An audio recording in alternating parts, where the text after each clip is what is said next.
Директорот на клиничката болница во Штип доктор Ален Ѓоргиев бил на смена на денот кога починала 41-годишната пациентка од Берово, а сега тој треба да ја истражува нејзината смрт, рекоа денеска на пресконференција од ВМРО ДПМНЕ.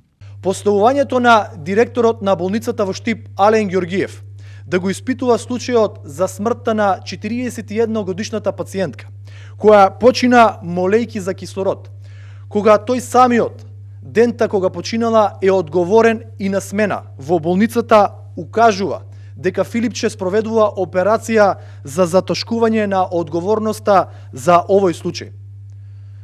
Очигледно не е само менаџерски, туку и лекарски пропуст, кој за жал резултирал со смрт на пациент. Пациентката починала 5 часа пред моето дежурство, возврати директорот на болницата Ѓоргиев, обвинувајќи го ВМРО ДПМНЕ и Јорданов дека злоупотребуваат семејна трагедија за политички поени.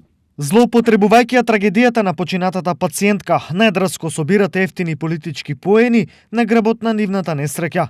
Но отидовте чекор подалеку, исмевајќи го и мојот изнуден ангажман за дежурење на инфективно. Најбезобразно ме поврзавте мене со смртта на пациентката, тврдејќи дека починала на мое дежурство и ставајќи се во улога на судија и обвинител, барате одговорност од мене. Јас тврдам со полна кривична, морална и материјална одговорност дека пациентката починала 5 часа пред моето доаѓање на дежурство. Стои во реакцијата од Ѓоргиев.